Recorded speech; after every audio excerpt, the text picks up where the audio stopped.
à nouveau donc d'être parmi nous pour cet événement. Cet événement, il est organisé par la Direction interministérielle du numérique.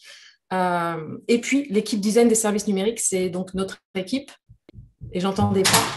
C'est bon. Oui, je sais.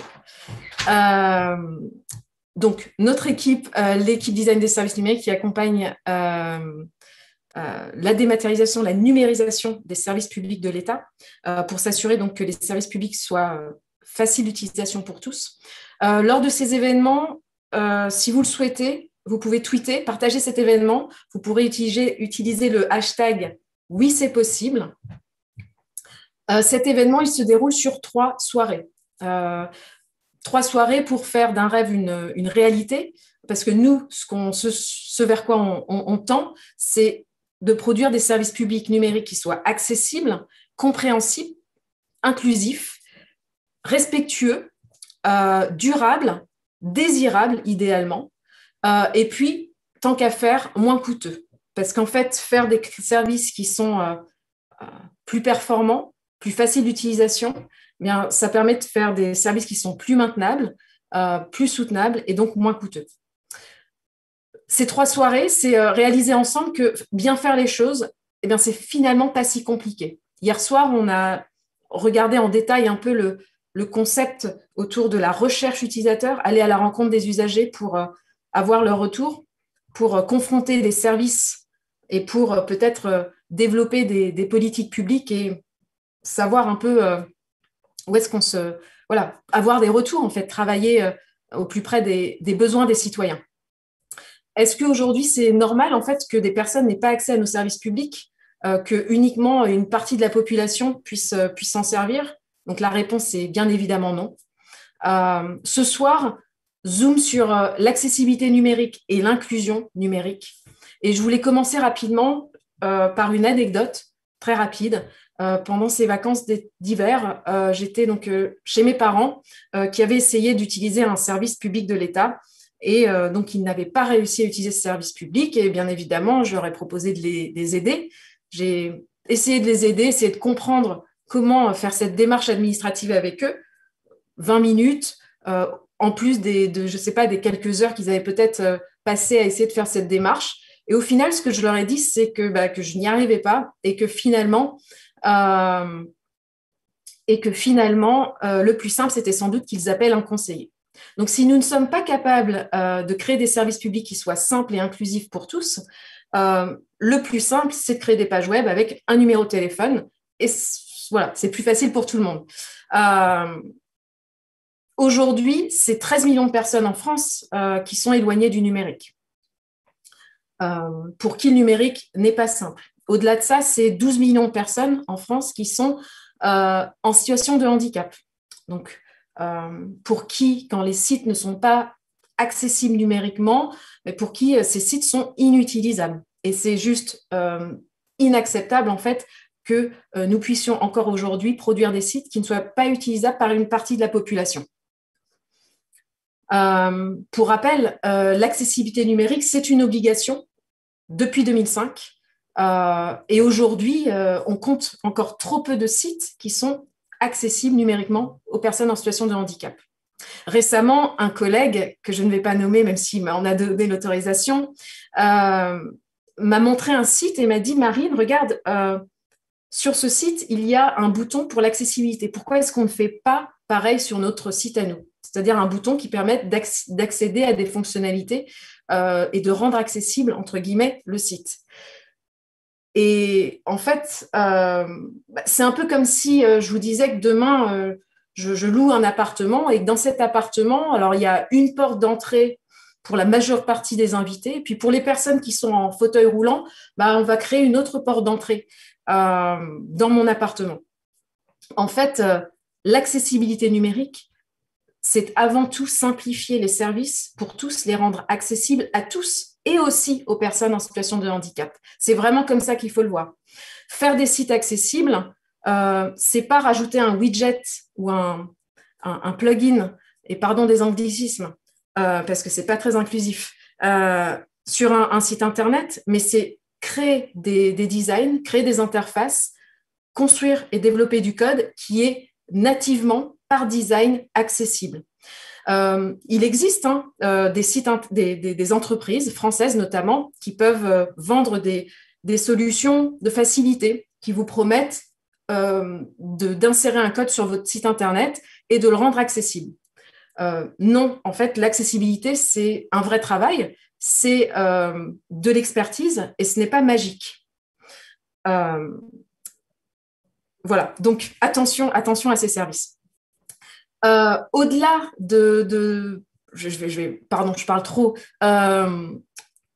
Voilà. Donc, au-delà de rendre les services accessibles à tous, l'accessibilité numérique aussi, ça permet aussi de penser les services plus simplement, plus modestement finalement, d'aller à l'essentiel dans les fonctionnalités et donc de rendre nos services, nos produits numériques plus facilement maintenables sur la durée. C'est facile d'avoir une nouvelle idée. Voilà, aujourd'hui, demain, on a une nouvelle idée de politique publique, on a une nouvelle idée de produit qu'on travaille peut-être aussi dans le privé. C'est tellement facile de produire du numérique que finalement, on peut aller un peu vite à surcréer, surproduire des services autour de nous et ne pas arriver finalement à les maintenir dans la durée. Et c'est vraiment ça qu'il faut essayer de mieux intégrer. Alors, comment est-ce qu'on rend comment est-ce qu'on rend des produits et services accessibles? Aujourd'hui, voilà, ce soir, vous verrez donc le Commando UX qui fera un retour d'expérience sur les 7 mois qu'ils ont passés au sein de la DGAFP, la Direction générale de l'administration publique. L'administration et la fonction publique, pardon. Et puis, on aura une table ronde animée par Anthony Brunelli avec donc des experts et expertes sur le sujet de l'accessibilité numérique et de l'inclusion. Mais une chose à retenir sur le sujet de l'accessibilité et de l'inclusion, c'est qu'il faut former vos équipes, vous former vous-même et ne pas avoir peur de poser des questions. Nous produisions sur design.numérique.gouv.fr des outils pour vous aider, pour vous accompagner. Et puis, aussi vous entourer de personnes compétentes, des designers, des développeuses, des expertes accessibilité. C'est simple. Et puis, enfin, bien évidemment, aller à la rencontre des usagers, tester vos services régulièrement. Voilà pour l'introduction. Je voulais aussi, avant de laisser la parole à Amélie de Montchalin, vous donner 3 règles pour ce soir. Vous l'avez sans doute remarqué, j'ai essayé de féminiser mon discours. Et donc, je vais lancer un petit challenge à toutes les intervenantes ce soir. Et donc, ce challenge, c'est de tout féminiser. Un peu comme une taxe carbone, on va essayer de compenser ce soir pour d'autres événements qui peut-être manquent un peu de cette féminisation. Donc, ça, c'est la règle numéro 1. La deuxième règle, ce sera de ne pas parler trop vite, puisque nous avons la transcription en langue des signes et la transcription écrite qui doivent suivre ce qu'on dit. Donc, s'il vous plaît, ne parlons pas trop vite. Et puis, essayons de ne pas utiliser trop de termes techniques. Essayons de les expliquer quand nous utilisons des termes techniques. Et si on ne les explique pas, on aura notre Benoît favori, Benoît de Quick, de notre équipe, qui les traduira dans le chat. Voilà. Je vais maintenant laisser la parole à Amélie de Montchalin pour une courte vidéo.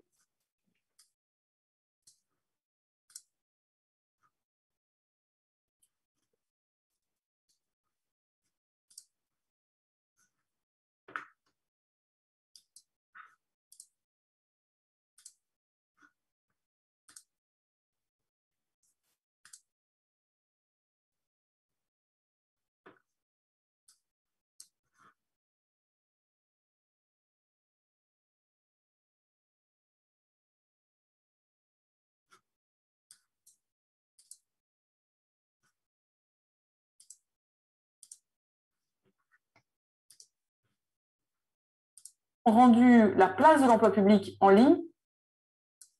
Bonsoir à tous. Je me réjouis de pouvoir introduire aujourd'hui ces 3 soirées dédiées au design des services publics en ligne. Depuis 2007, la numérisation du service public fait l'objet d'une mobilisation très forte du gouvernement sous l'impulsion du président de la République et évidemment de l'implication de tous les ministères. Notre ambition est très simple, que chacune des démarches administratives du quotidien des Français soit réalisable facilement en ligne.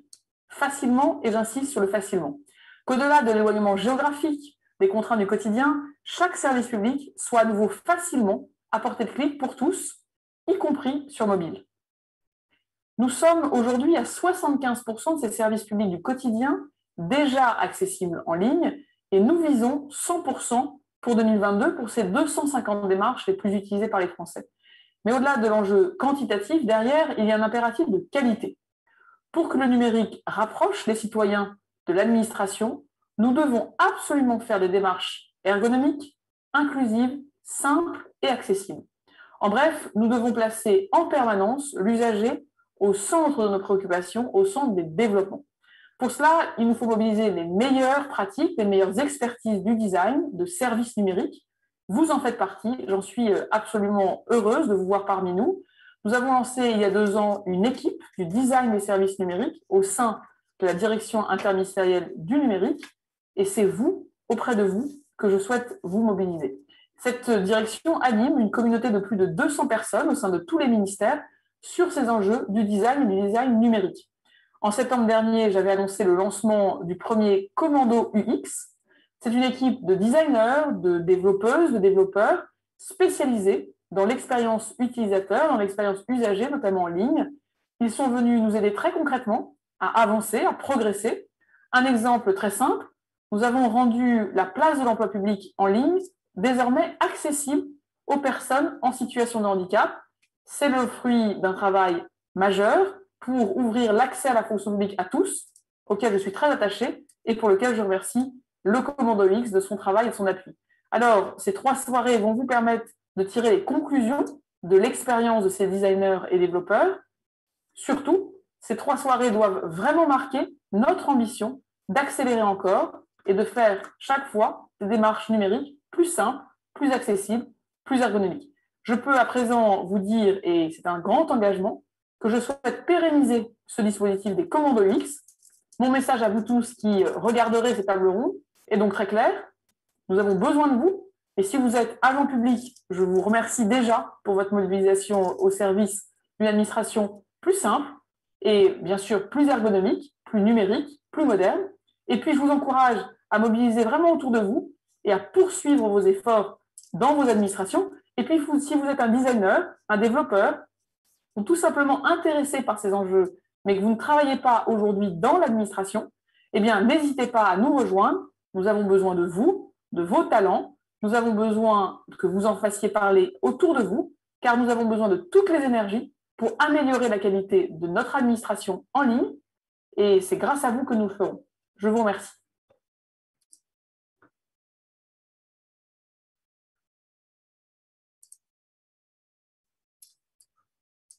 Voilà, merci merci Madame la Ministre pour cette vidéo et que nous avons pu finalement traduire. Donc voilà, on est content et puis on la repartagera sur les réseaux. J'ai oublié de vous indiquer quelque chose d'important aussi, c'est que au cours de cette soirée, n'hésitez pas à vous emparer du chat sur YouTube pour poser des questions. Comme je disais tout à l'heure, 2 séquences vont suivre. Le commando UX, une séquence de 10 minutes suivie de 5 minutes de questions. Et puis, la table ronde avec nos invités animés par Anthony Brunelli, une table ronde donc de 40 minutes et puis 20 minutes de questions-réponses.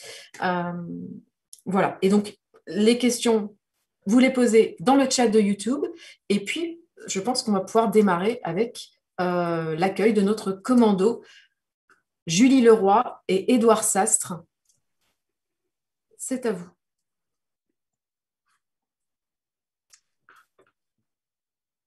Est-ce que c'est bon pour la présentation, Marie? Presque. Tu me dis.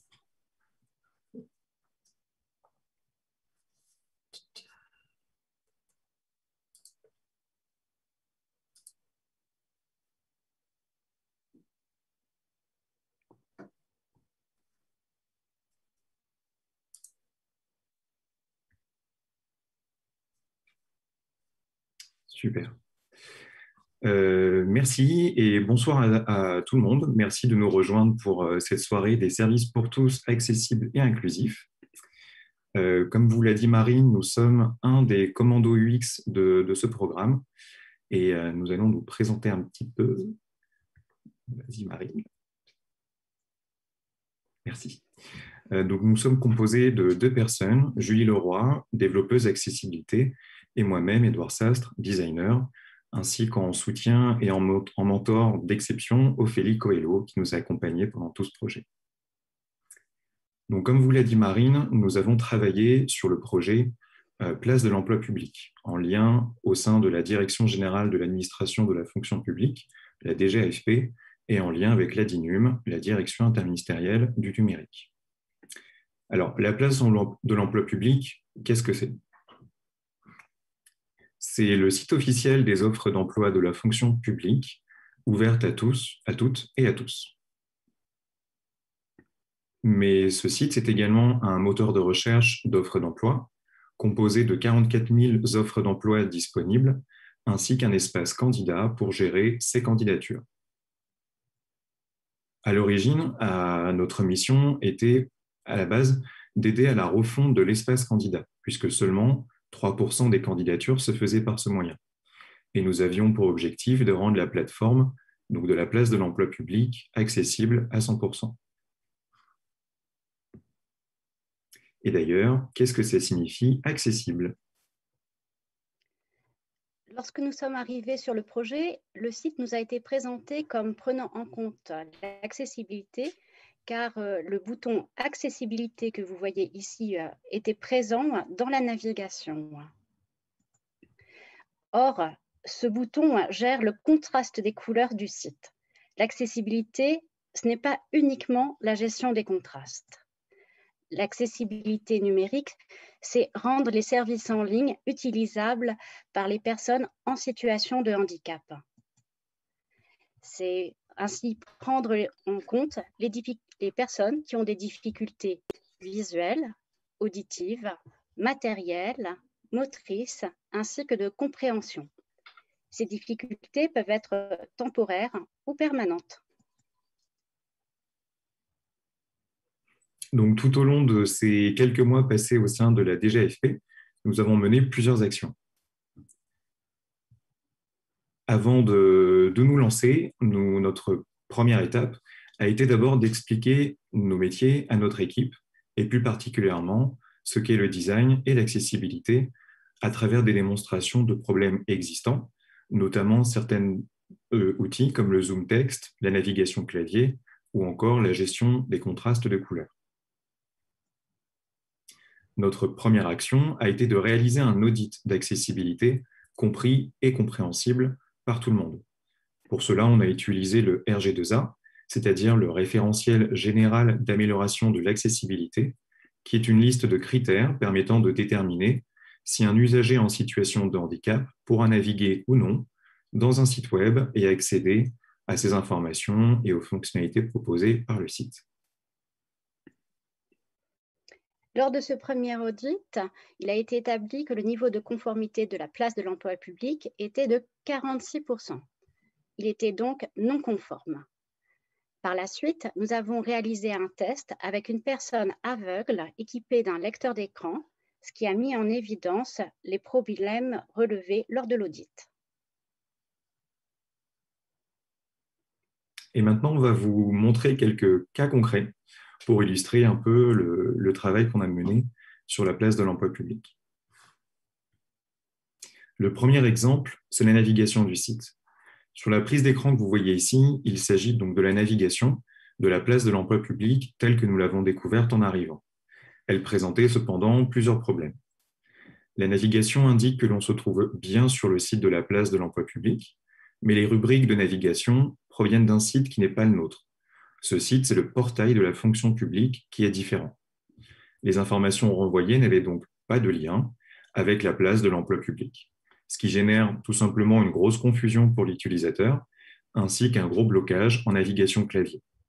Or, la navigation clavier est principalement utilisée par des personnes aveugles équipées d'un lecteur d'écran, ce qui les excluait tout simplement de ce service. Donc, pour résumer, le bandeau bleu que vous voyez ici indique que l'on se trouve bien sur le site de la place de l'emploi public, mais la navigation principale est héritée d'un autre site, créant ainsi un énorme blocage en termes de compréhension et de navigation.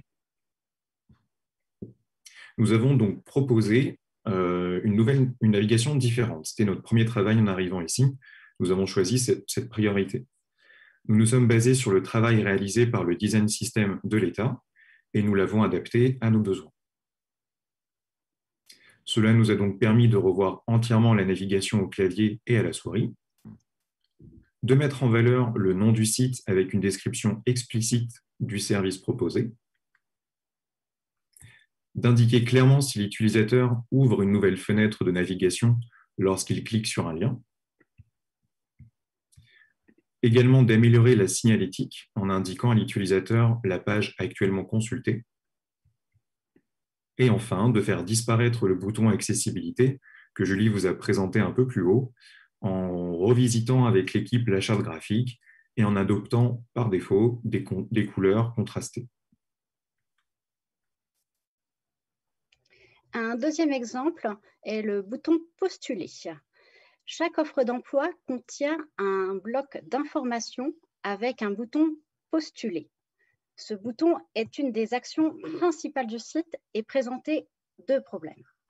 Premièrement, un défaut de contraste. Deuxièmement, un problème d'identification de la fonctionnalité.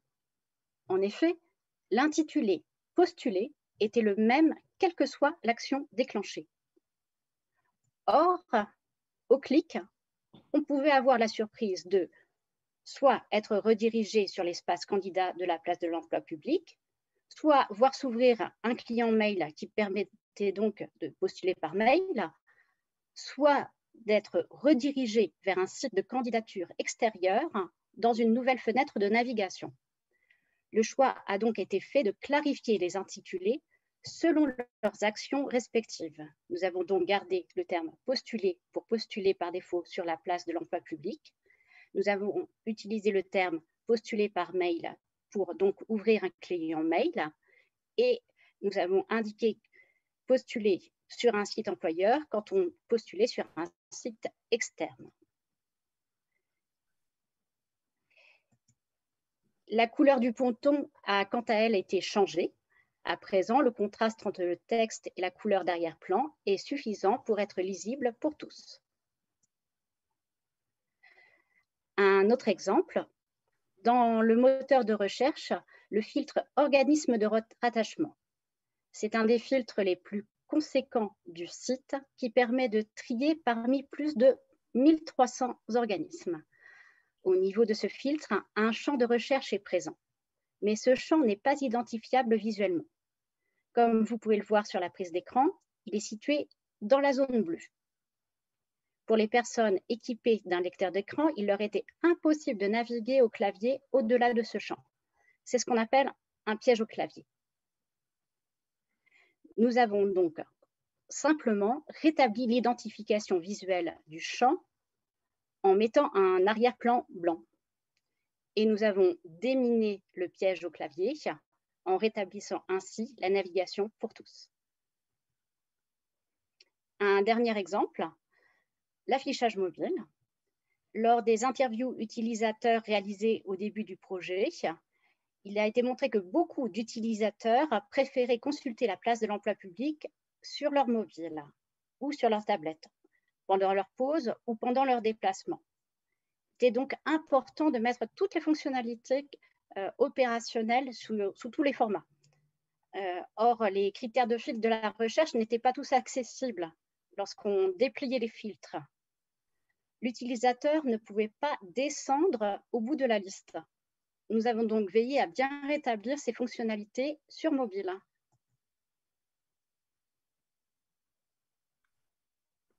Voilà, donc à travers ces 4 exemples, on peut dire aujourd'hui qu'en 5 mois, le site Place de l'emploi public est devenu totalement conforme.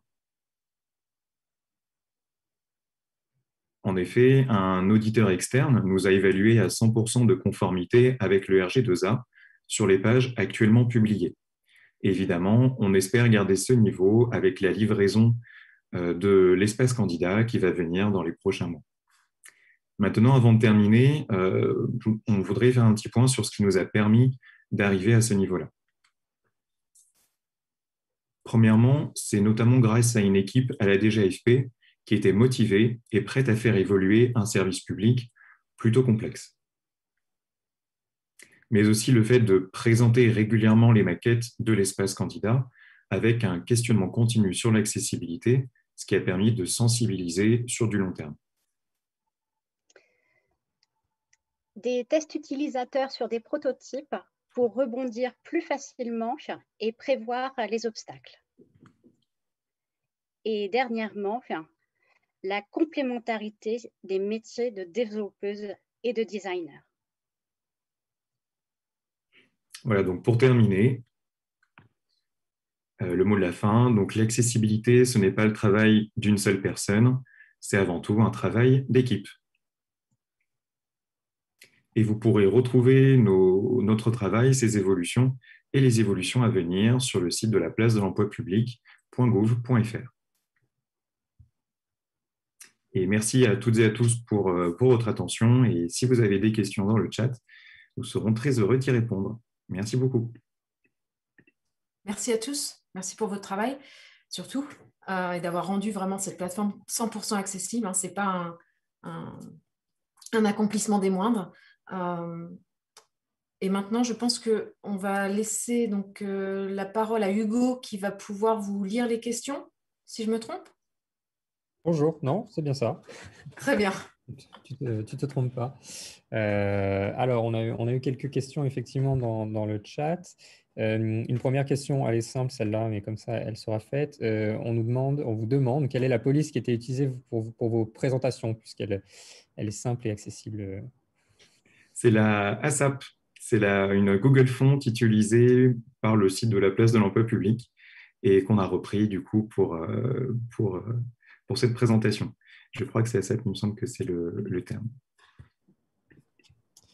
Ça marche. Pardon, excusez-moi, non, je vais dire pour la présentation, c'est la Marianne, mais pour le site, c'est la Google Font. Pardon. Et peut-être préciser ce que c'est, Marianne ? Oui, Marianne, c'est la typographie employée pour tous les blocs marques de l'État et la typo donc la plus utilisée pour tous les sites, normalement, du service public. Je ne me suis pas trompé. Non, c'est très bien. Alors, question suivante. Comment la note de conformité en pourcentage est-elle définie? Comment elle a été définie? Alors, le site a été audité donc selon les critères du RG2A. Le RG2A comprend 106 critères où on va évaluer selon différentes thématiques toutes les pages du site.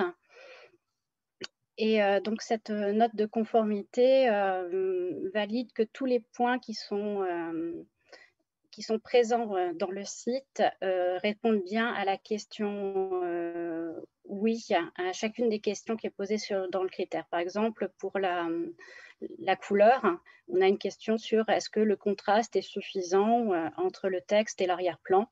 Si la réponse est oui, le critère est validé. Et donc là, lors de l'audit du site, tous les critères qui étaient présents ont été validés.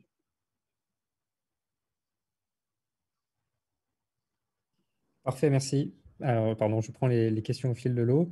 Une autre question, est-ce que vous avez pu travailler sur le portail usager ou uniquement sur le portail usager ou uniquement sur la partie gestion de contenu utilisée par les employés de la fonction publique? On nous fait la remarque car ils sont aussi concernés par les mêmes limites. Alors, pas tout à fait. En fait, il y a un travail qui va être fait dessus. Et ce travail côté candidat va aussi être employé côté recruteur, on espère. Et c'est un travail de longue haleine, donc il y a beaucoup de choses à faire dessus. Et on s'est dit, ce qui est intéressant, c'est si on arrive à sensibiliser les recruteurs sur toutes les problématiques que rencontrent les candidats. Il y a aussi des échos qui ont lieu côté recruteurs. Et si on peut apporter aussi cette partie-là dans un back-office pour les recruteurs, ce sera top. Super. Alors, je prends la question suivante. Avez-vous réussi à appliquer toutes vos suggestions sur la part du travail que vous avez fait? Plus ou moins. Globalement, en fait, là, on a vraiment été au sein d'une équipe qui était très ouverte et qui était très curieuse aussi de toutes ces problématiques-là. Et ça change la donne, puisque du coup, on a pu tenter en fait des choses et explorer plusieurs choses. Et donc, la plupart de nos recommandations ont été prises en compte. Certaines sont plus difficiles à mettre en place que d'autres, donc certaines vont prendre plus de temps. Mais ce qui est intéressant, c'est voilà, tout ce qu'on avait pu suggérer a été globalement pris en compte ou en travail. Et ce qui a permis aussi d'être questionné régulièrement sur toute la refonte de l'espace candidat, donc de prendre en compte aussi des éléments dès le début de recommandations. Merci. Et ensuite, on nous pose une question outil. Avez-vous un outil pour tester l'accessibilité sur des wireframes? Est-ce que vous en avez besoin? Est-ce que vous en avez utilisé? Est-ce que vous en avez besoin d'ailleurs? Alors, pour tester l'accessibilité sur les wireframes, c'est un peu compliqué parce que c'est principalement du code, mais effectivement, on a pu quand même faire quelques tests sur les wireframes du point de vue effectivement de contraste d'image, un contraste de couleurs.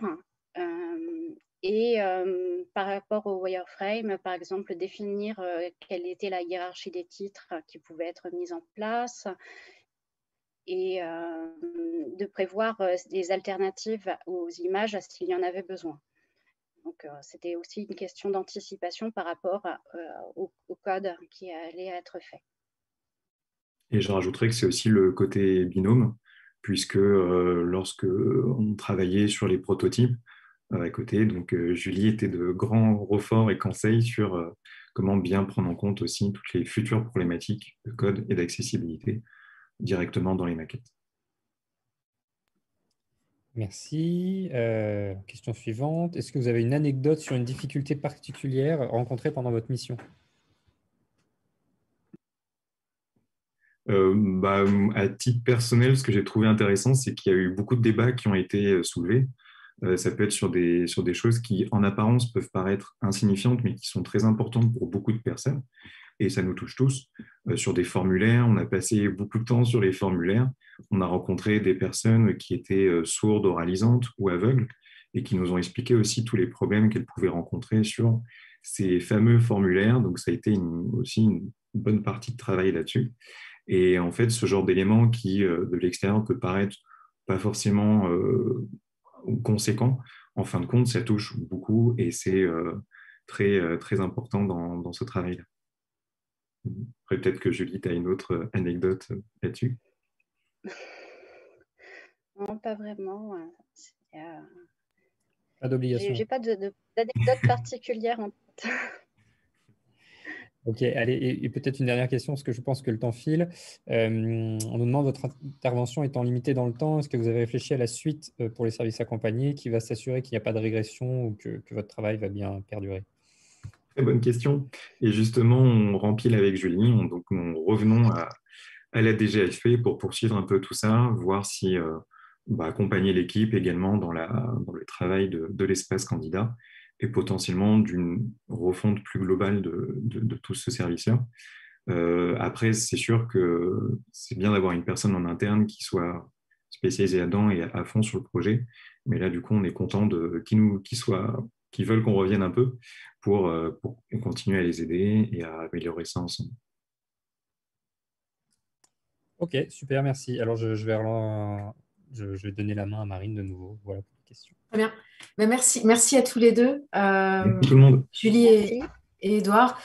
Et puis, merci de votre travail vraiment, parce que et puis de cette présentation très claire. Alors, il y avait une dernière question à laquelle on n'a pas répondu, qui était quid d'un document commun qui présente les 10 commandements de l'accessibilité facile pour tous. Bon, l'accessibilité, c'est un vrai sujet, hein. Il y a beaucoup de formations qui sont disponibles. Et là, je vais vous renvoyer encore une fois à notre site design.numérique.gouv.fr. Et peut-être que Benoît pourra partager dans le chat aussi un projet qu'on a lancé il y a pas très longtemps qui s'appelle le jeu de loi de l'organisation de l'accessibilité, OAA.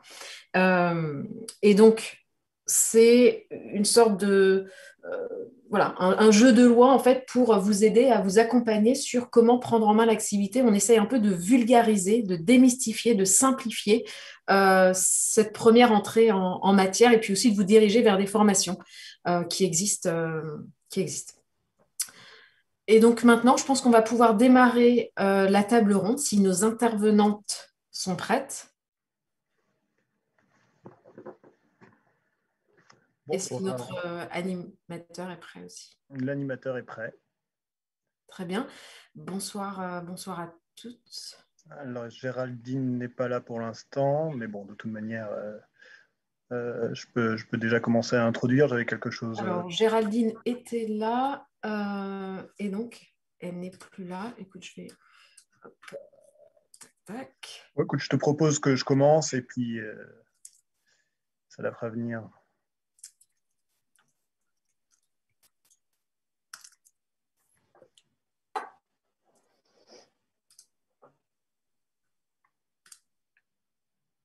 Ok, bon. Donc bonsoir à tous, bienvenue à la deuxième des 3 soirées l'État centré usager. Aujourd'hui, on va parler des services pour tous accessibles et inclusifs. Oui, c'est possible. Et donc, on va faire une table ronde sur ce sujet. Rapidement, donc, je suis Anthony Brunelli, ça doit être indiqué. Je travaille au pôle design des services numériques de la DINUM, donc la direction interministérielle du numérique. Et je parle trop vite, je vais ralentir. Je rappelle que vous pouvez poser vos questions sur le chat. L'idée, c'est qu'on va faire 40 minutes de table ronde et ensuite, il y aura 20 minutes consacrées aux questions. Je vais essayer de m'appliquer la règle de ne pas parler trop vite et voilà, comme disait Marine, pour que la transcription et que la traduction en langage des signes puissent se faire le plus correctement et le plus facilement possible.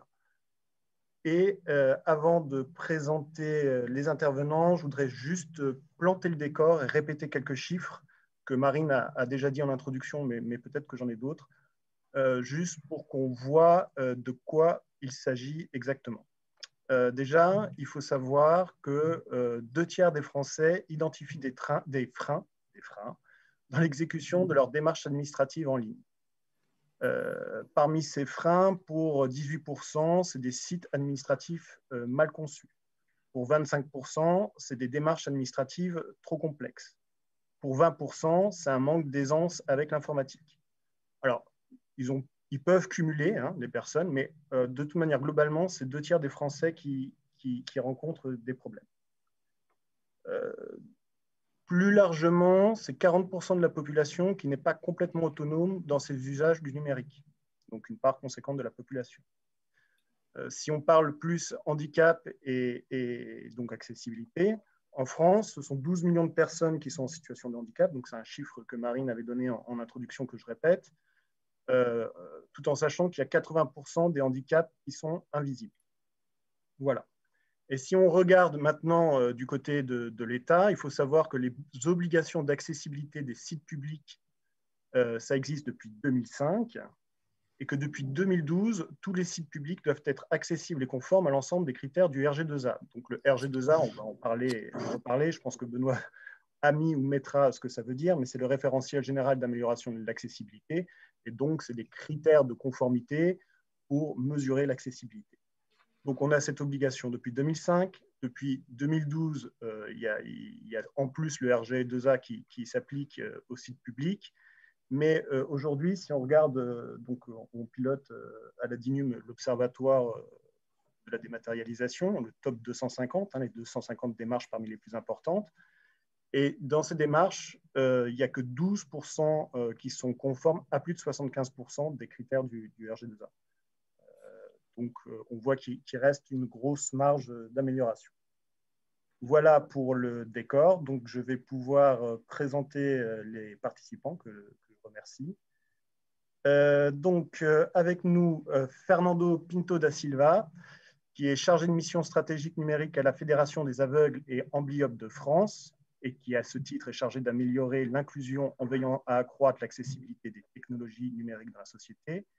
Il est également vice-président du Conseil national consultatif des personnes handicapées, CNCPH, et à ce titre, il anime les travaux de la commission accessibilité, conception universelle et numérique de cette instance. Géraldine, je ne vois pas si elle est arrivée. Je suis là. Ah, salut Géraldine. Je ne voyais pas. Donc Géraldine, déjà bonjour, bonjour Fernando, excuse-moi. Bonjour Anthony, bonjour à toutes et à tous. Géraldine, donc tu as passé 18 années en cabinet de conseil et réalisation IT, dont 3 ans sur servicepublic.fr et France Connect, et tu as rejoint la fonction publique il y a 3 ans, je crois. Voilà. En 2018. 2018. Et tu es actuellement chef de produit et UX sur servicepublic.fr à la DILA, donc la Direction de l'information légale et administrative. Tu travailles sur les sujets d'inclusion, d'accessibilité et de guidage des usagers dans leurs démarches administratives. Bonjour Géraldine. Bonjour. Et Gwenaëlle Brochoir, présidente de l'agence Oucity. C'est bien Oucity qu'on prononce, hein? Oui, ça peut. Tout fonctionne.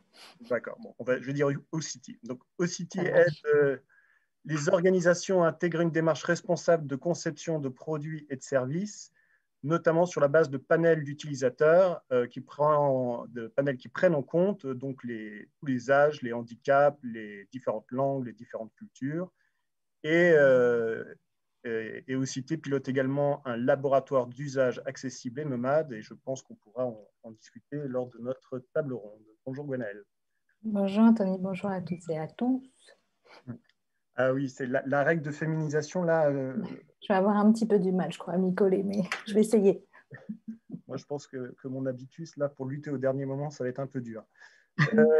Attention, oui, c'est possible, vous pouvez y arriver. Oui, c'est possible. Merci Marine. Voilà, alors, pour commencer, ce que j'aimerais voir avec chacun d'entre vous, c'est à partir de votre expertise et de votre expérience, que vous me disiez ce que vous entendez par accessibilité et inclusion et pourquoi c'est important. Fernando, si ça te va de commencer. Je peux tenter d'ouvrir le bal. L'accessibilité numérique, voilà, il y a déjà un certain nombre de chiffres qui ont été donnés, donc je ne vais pas les rabâcher, les radoter, mais enfin, on sait aujourd'hui que ça concerne 20% de la population. C'est un chiffre qu'on trouve aussi bien en France qu'à l'international. Et donc, du coup, concevoir accessible, comme le mentionnait Marine en introduction, c'est vraiment permettre à n'importe qui de rentrer dans n'importe quel service numérique, application numérique, sans avoir à se soucier de savoir si elle va utiliser tel ou tel type d'aide technique. Donc, l'accessibilité numérique, c'est une branche importante de l'inclusion numérique. Concevoir accessible et même nativement accessible, c'est-à-dire ne pas développer une accessibilité a posteriori parce qu'on n'y aurait pas pensé, eh bien, c'est inclure du monde. Je vais peut-être essayer d'illustrer mon propos.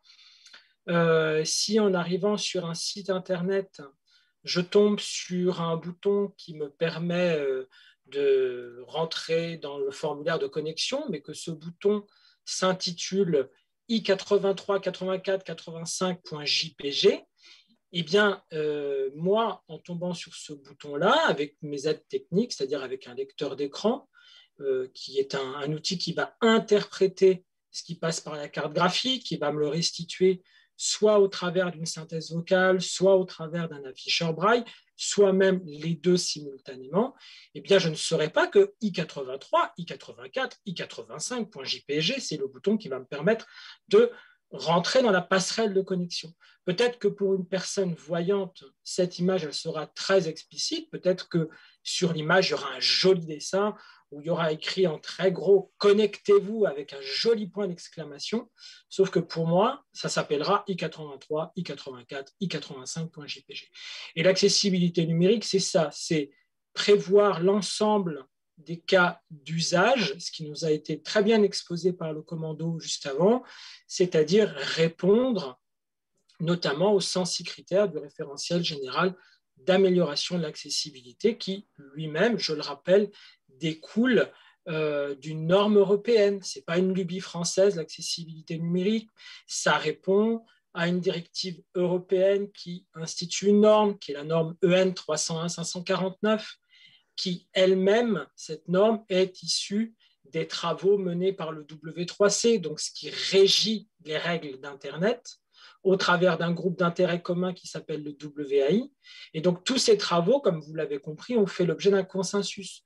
Donc, concevoir accessible, c'est concevoir accessible pour tous, y compris pour ces 20% de la population qui ont besoin d'accessibilité. Et je dirais même jusqu'à dire, c'est concevoir pour tous, partout. C'est-à-dire, ce n'est pas concevoir accessible en France d'une certaine façon et dans d'autres pays d'une autre.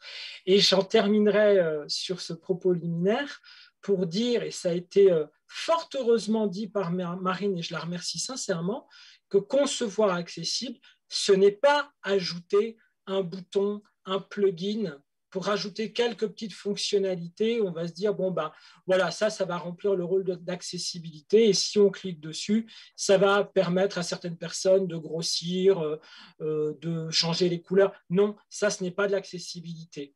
C'est au pire 3 ou 4 fonctionnalités qui vont peut-être rendre très, très épisodiquement un petit service à quelques-uns. Mais concevoir accessible, c'est concevoir un chez-soi qui soit accessible à tous. Et c'est ça qui est important, c'est que n'importe qui puisse y accéder et que du coup les règles soient respectées dès l'édification d'une structure numérique.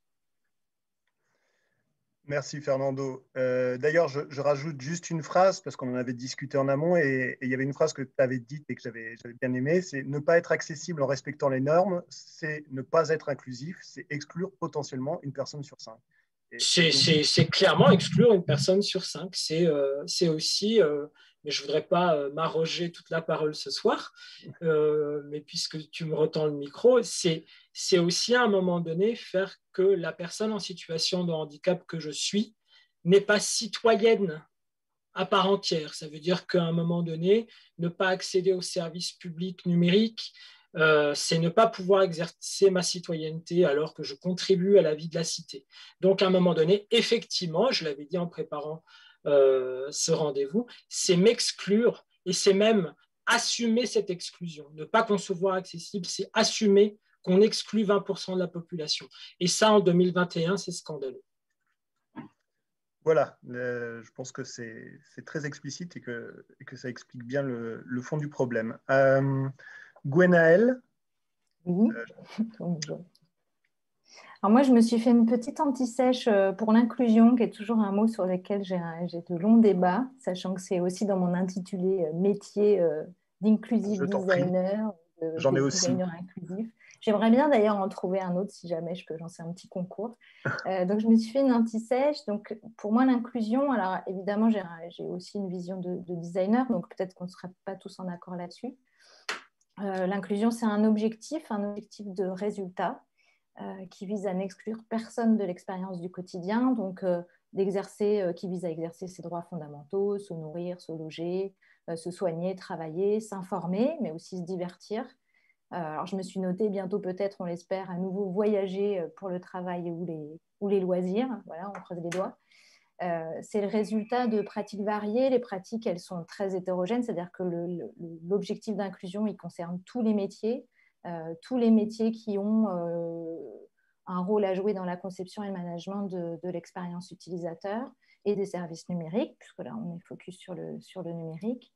Donc, tous les métiers qui touchent à l'expérience client, du bâti au digital, le numérique est partout. Et qu'on touche aussi vraiment aux 3 grands sujets de l'expérience, qui est l'expérience usagée ou citoyenne, comme on veut, client et collaborateur, parce que très souvent, c'est aussi le sujet oublié de l'expérience utilisateur. L'accessibilité, c'est une pratique et c'est un outil levier de l'inclusion. Voilà, en tout cas, c'est ma perception d'inclusion. Ensuite, après, peu importe les débats sur l'inclusion, on souffre aussi d'un déficit de compréhension un peu collectif en France sur ces 2 notions. Voilà, donc c'est des débats assez quotidiens. L'inclusion, ça n'est pas que l'écriture inclusive. L'accessibilité, ça n'est pas que mettre des rampes dans les établissements recevant du public. Mais en tout cas, peu importe les débats, peu importe ce qu'on comprend des sujets, Ce qui est sûr, c'est que là où vraiment l'inclusion et l'accessibilité sont reliées, en tout cas, c'est ma vision, c'est que, OK, l'accessibilité, ça rend accessible, ça rend utilisable et où ça facilite l'usage des services numériques pour tous. Par contre, c'est essentiellement indispensable pour les personnes handicapées. Donc, utile à tous, mais indispensable à certains. Voilà, donc est-ce qu'inclure, finalement, ce ne serait pas tout simplement ne pas exclure par la pratique? C'est un peu une porte ouverte, mais voilà, c'est comme ça que je vois un petit peu les choses. Eh bien, merci beaucoup. Je note que tu as cité un peu dans les cibles de l'inclusion qu'il y avait aussi, je crois que tu as dit collaborateurs, bon, ou les agents, enfin les gens qui utilisent les outils en interne. C'était un point qui a été soulevé aussi lors de la première soirée hier. Donc, il y a les usagers, les gens qui utilisent les outils, les clients éventuellement. Merci beaucoup. Géraldine. Bonsoir à toutes et tous. Alors moi, je suis assez d'accord avec ce qui s'est dit. Sur service public, on a vraiment à cœur de mettre l'accessibilité au centre. On vient juste de faire un audit accessibilité et du coup, bravo à l'équipe. Parce que du coup, on est totalement conforme à accessibilité. Quand on parle d'inclusion numérique, nous, c'est un travail qu'on fait depuis 1 an. On s'est rendu compte qu'on s'adressait mal à une certaine partie de la population. Et dans ces parties de la population, on a du coup plusieurs types de personnes. On a des personnes qui sont éloignées de la langue française. Donc, ça peut être des personnes qui lisent mal ou qui comprennent mal le français, la langue française. Et de fait, le langage juridique qu'on utilise sur le site servicepublic.fr, qu'on essaye de vulgariser un maximum, mais on sent qu'il y a vraiment du travail encore à faire là-dessus. Voilà, donc on essaie de considérer cette population-là. On s'est aussi approché en fait des personnes qui sont phobiques de l'administration. Donc souvent, c'est des personnes qui délèguent plutôt la réalisation de leur démarche. Et puis c'est des personnes qui ont une défiance vis-à-vis de l'administration, qui sont très rebutées par un langage qui serait trop juridique. Et du coup, voilà, on a essayé de s'approcher aussi de ces personnes-là. Quand je dis s'approcher, c'est qu'on est vraiment allé voir les utilisateurs, hein, parce que l'accessibilité, c'est vraiment au centre, mais on a aussi une pratique UX qui fait qu'on teste toujours nos services et qu'on est toujours en contact avec les utilisateurs.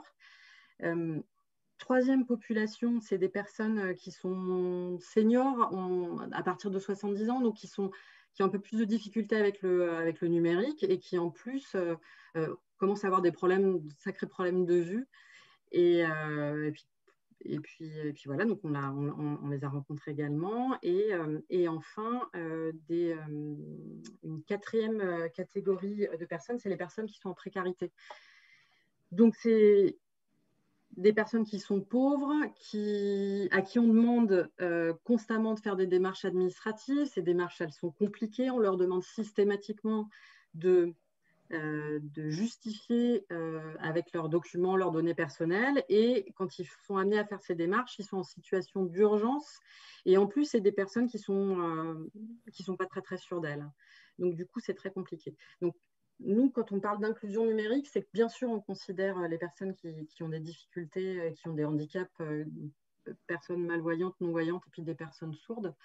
Et c'est aussi ces nouveaux types de populations qu'on considère et qui nous obligent du coup à radicalement changer le visage du site service public, de la façon dont on présente l'information et de radicalement simplifier les choses.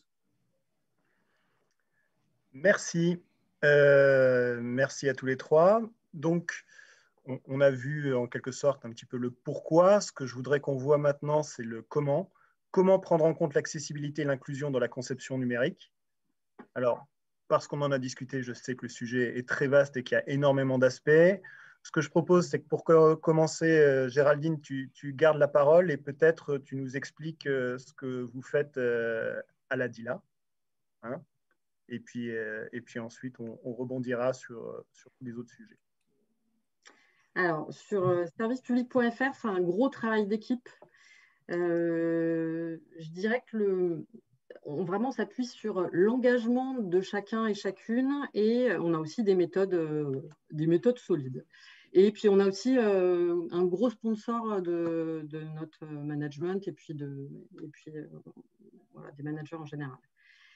Alors, ce qu'on peut peut-être souligner, c'est que l'équipe service public, c'est une équipe qui est pluridisciplinaire. Donc, sur le plateau, on a un expert accessibilité. Je commence par lui, je commence par Alain, parce qu'il est précieux, il est complètement au centre de nos pratiques. On a donc des devs, on a des intégrateurs HTML, CSS qui sont experts en accessibilité. On a des UX, pas beaucoup, on est 2. On a donc des devs, bien sûr, des PO, donc c'est un plateau, on travaille en agile. Donc et on a des rédacteurs et des rédactrices pour le contenu. Et puis, on a aussi toutes les personnes du support qui vont répondre aux mails, aux messages des usagers. Et on a aussi des personnes qui répondent par téléphone et qui guident les usagers quand ils ont des problèmes ou des demandes. On est aussi une équipe qui est mixte. Et ça, je crois que c'est important aussi. Il y a des personnes, il y a des vieux, des jeunes, il y a des personnes qui ont des handicaps, il y a des hommes, des femmes. Et tout ça fait qu'il y a des personnes françaises et des personnes étrangères. Et je pense que il y a une certaine forme d'engagement, d'ouverture d'esprit. Il y a quelque chose qui fonctionne très bien. En plus, tout ce qu'on fait, c'est vraiment centré utilisateur. Donc, tout ce qu'on fait, on le teste et généralement, on le teste ensemble. On n'a pas peur de tester les produits non plus. Même si ce n'est pas complètement abouti, on s'en fiche, on y va. Et puis, ce qui est important, c'est que voilà, on est tous engagés derrière la vision du produit. Et je crois on aime les gens. C'est bien. Ouais. Bon, c'est un peu, voilà, je crois qu'on aime les gens et le fait de croiser très souvent les utilisateurs du produit, ben, ça aide à se projeter. En fait, ce qui est important, c'est ce qu'on se dit souvent, c'est qu'on sait pour qui on code. Savoir pour qui on code, c'est qu'on rencontre les gens et on les voit manipuler. Donc, dans nos tests utilisateurs, là, du coup, je parle des méthodes vite fait, c'est que quand on teste, dans notre campagne de test annuelle, on fait aussi plein d'autres tests, il y a systématiquement des personnes en situation de handicap. Et ces tests, ils sont ouverts à l'ensemble de l'équipe service public. On est même très engagé à aller assister à ces tests-là. Et il n'y a rien de mieux que de voir une personne aveugle ou malvoyante utiliser une nouvelle fonctionnalité ou lire une fiche, enfin en tout cas consommer le contenu et puis faire une démarche, et puis de voir exactement comment ça se passe. Et quand il y a un blocage, eh ben, immédiatement après les tests, on n'a qu'une envie, et en tout cas c'est ce qui se passe et c'est génial, c'est que déjà ça reste en tête, et puis on sait pourquoi on travaille, en fait ça donne du sens, et on a tout de suite envie de se mobiliser et modifier les choses. D'accord. Je crois qu'il y a encore plein de points à aborder, j'en ai noté quelques-uns. Oui, parce que j'ai pris des notes à chaque fois quand on s'est parlé avant. Tu avais parlé aussi de l'intégration dans le cycle de production d'une colonne dans le Kanban avec l'expert accessibilité, j'avais bien aimé. Mais peut-être, avant d'aller plus loin, je pensais à Fernando parce que tu as parlé de tests avec des personnes aveugles. Fernando, si tu veux compléter ou réagir. Bah, il y a des choses qui ont déjà été dites, alors on va essayer de ne pas tomber nécessairement dans la redite, mais déjà faire de l'accessibilité et du coup de l'inclusion numérique, c'est déjà appliquer le référentiel général d'amélioration de l'accessibilité. Merci voilà. Fernando, merci beaucoup. Mais non, mais voilà, je pense qu'il faut commencer par des choses entre guillemets basiques, mais voilà, on a une loi, des échéances qu'on n'a pas respectées, mais on a un texte en vrai, techniquement, qui est intéressant. Après, je pense quand même qu'on est là aussi pour aborder d'autres choses que ces textes que les gens devraient connaître. S'ils ne les connaissent pas, je les invite à aller fouiller Internet. On peut quand même aussi se dire qu'à un moment donné, faire des tests avec des parcours d'utilisateurs, ça peut être intéressant parce qu'il est possible, au risque d'en choquer certains, de concevoir des sites qui respectent ces 106 critères. Voilà, j'ai cité celui d'image tout à l'heure parce qu'il est assez facile à comprendre. On pourrait parler de la structuration des données, etc. Mais on peut faire un site totalement accessible d'un point de vue normatif, mais qui, du point de vue de l'ergonomie, serait totalement désastreux. Et donc, c'est vrai que par moment, de faire des tests avec notamment des utilisateurs qui vont avoir des aides techniques, des synthèses vocales, vont avoir d'autres types d'appareillage avec des contacteurs, par exemple, et qui vont du coup travailler sur Internet avec des switches, ce genre de choses. Ça peut mettre en évidence des choses qui, d'un point de vue purement ergonomique, sont totalement désastreuses et au travers desquels on pourrait passer, même en respectant les 106 critères. Il y a un autre aspect auquel on est particulièrement sensible, c'est penser à la rédaction des contenus. C'est quand même extrêmement compliqué, ça a déjà été mentionné, notamment pour des publics allophones aussi, mais d'avoir des contenus rédigés, on ne sait même plus où est le sujet, le verbe, le complément, ce qui nous est demandé. Et dans des contextes de stress liés par exemple à des démarches publiques, ça devient très vite problématique. Et ça, pour moi, ça a à voir aussi avec l'accessibilité numérique. Ça croise d'ailleurs d'autres concepts comme le facile à lire et à comprendre, c'est-à-dire à un moment donné avoir une idée clé dans une phrase, que ce soit concis, compréhensible par tous. C'est ça aussi l'accessibilité numérique. Et là, on le voit, c'est pas que du technique au sens je vais faire du code HTML, je vais avoir plein de mots en anglais partout. Non, c'est aussi savoir rédiger une idée simplement pour qu'elle soit comprise simplement par toutes et tous. Voilà ce que moi j'ajouterais au débat. Très bien, merci. Gwenaëlle, par rapport à ton expérience, voilà, qu'est-ce que tu peux nous dire sur comment prendre en compte l'accessibilité et l'inclusion dans la conception numérique? Alors, tout d'abord, un grand merci de m'avoir invité à cette table ronde parce que ça m'a permis aussi de découvrir tout ce que faisait l'État et dont je n'étais pas au courant. Donc vraiment, c'est très, très positif. Et en effet, l'accessibilité, c'est forcément inclus dans une démarche centrée utilisateur, forcément, évidemment, dans l'idéal. Après, dans la pratique, pour beaucoup d'équipes, alors nous, on a essentiellement des clients du secteur privé. Pour beaucoup d'équipes, on n'est pas forcément aussi proche du support pour avoir des retours clients, on n'a pas forcément accès aux données clients, on n'a pas forcément de panel, on n'a pas forcément de démarche centrée utilisateur. Donc, toujours arriver avec le sujet de l'accessibilité numérique, c'est toujours un peu compliqué. Donc, nous, on commence assez régulièrement par anticiper, en fait, un petit peu faire un tour de l'état, de la maturité de l'organisation, de l'équipe, du projet, etc.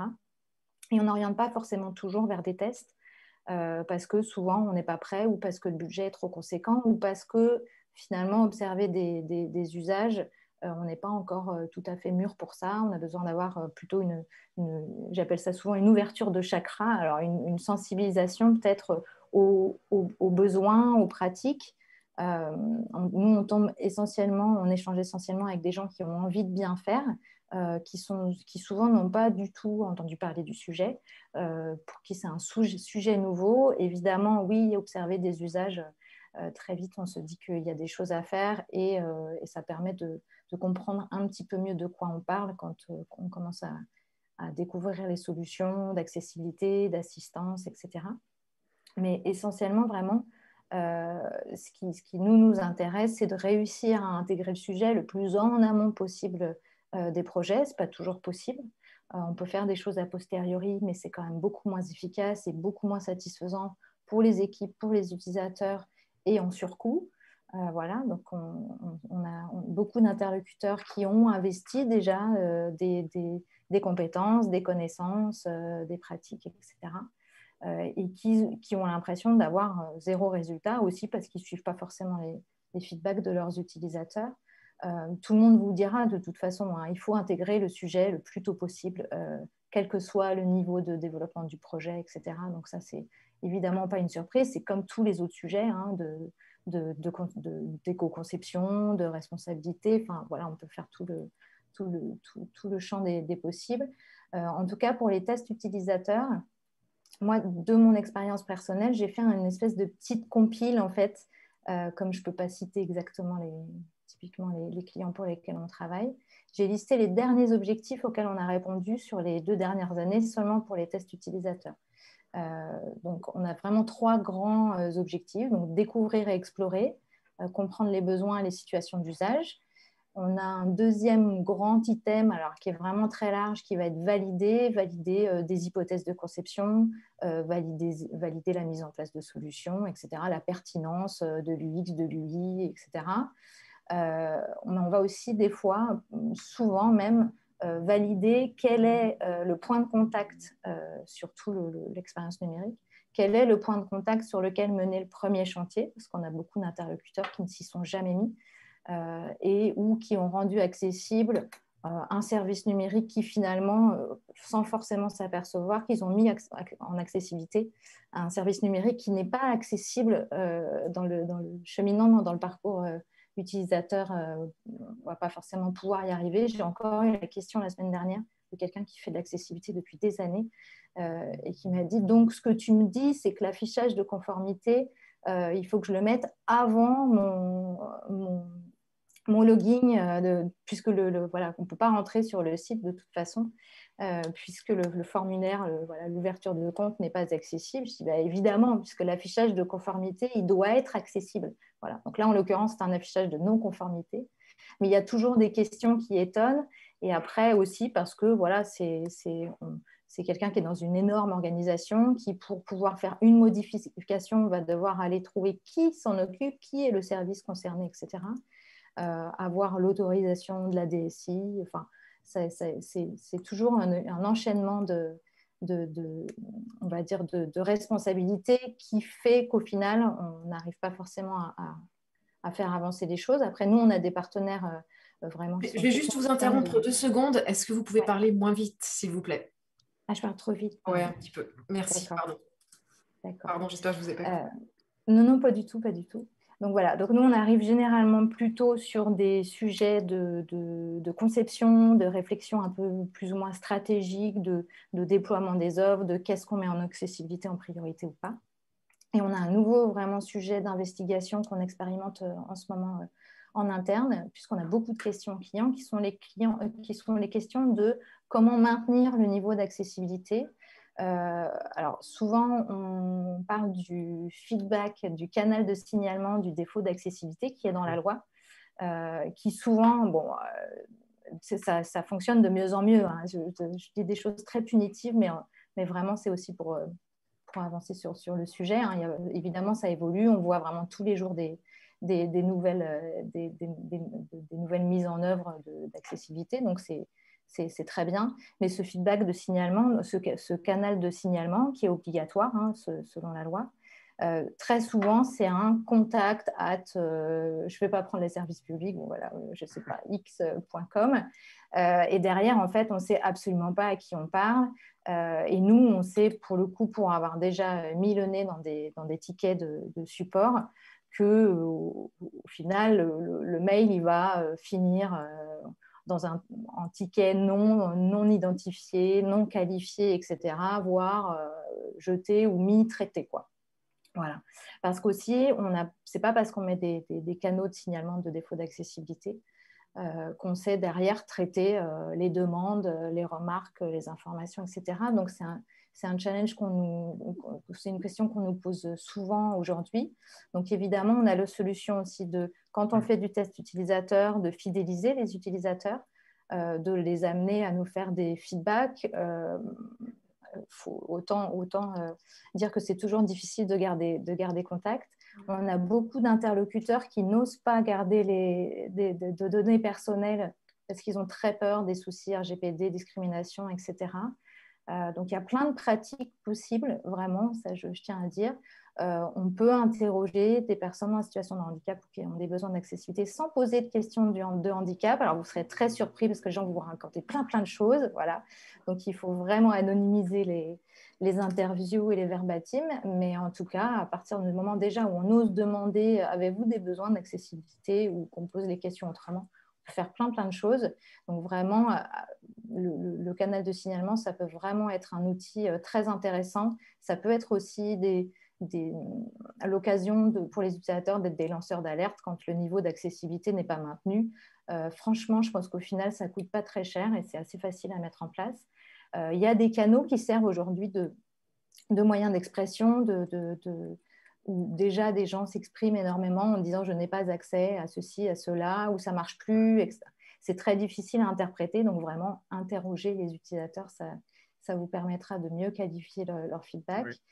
Et dans ce sens aussi, toujours avec ce souci de maintien d'accessibilité, on expérimente un groupe miroir, en fait, d'avoir dans notre communauté d'utilisateurs, de proposer à des utilisateurs qui ont des profils métiers équivalents que les projets sur lesquels on travaille, puissent faire de la recette régulièrement sur les projets, au même titre que les métiers qui sont intégrés dans les projets et à qui on soumet les améliorations et les itérations au fur et à mesure des projets. Voilà. Donc, c'est assez large. En tout cas, pour écouter les utilisateurs, on peut faire beaucoup de choses à partir du moment où on prend évidemment des précautions réglementaires adéquates. Voilà, avec les retours usagers. D'accord. Juste, Géraldine, je crois qu'on avait parlé aussi des tests utilisateurs que tu faisais de ton côté et que j'avais trouvé particulièrement intéressant. Si tu peux nous en toucher un mot également. Systématiquement, quand on fait des tests, ce n'était pas le cas. Enfin, je crois qu'on a mis ça en place il y a à peu près 3 ans. Il y a systématiquement 2 personnes qui font partie de la campagne de test et qui sont malvoyantes ou non-voyantes. Et du coup, c'est hyper intéressant. Alors, c'est des tests qui sont un petit peu différents, c'est-à-dire que ça demande un peu plus de préparation. Il faut aller chercher les personnes. On fait ça en plus petit comité parfois. Et puis, il faut aussi faire venir systématiquement les personnes qui s'occupent de l'intégration aussi, parce que des fois, le test, il est compliqué puisqu'on délègue nos tests en fait, à des sociétés qui font ça pour nous, une fois par an. Et du coup, il faut qu'on soit là pour débloquer parfois et mieux comprendre s'il y a des points de blocage. Donc, c'est des tests qui prennent un peu plus de temps. Généralement, quand on fait un test utilisateur par personne, on prend à peu près 1h30. Si c'est avec une personne en situation de handicap, on va prévoir une demi-heure, 3/4 d'heure de plus. Ces tests, on les filme et ensuite, pour les personnes de l'équipe qui ne peuvent pas assister aux tests, on monte les vidéos. Et c'est vraiment touchant et très important pour l'équipe d'avoir ces retours-là parce qu'on ne peut pas s'imaginer nous, en tant que valides, de voir les difficultés en fait, d'accès à l'information de ces personnes handicapées.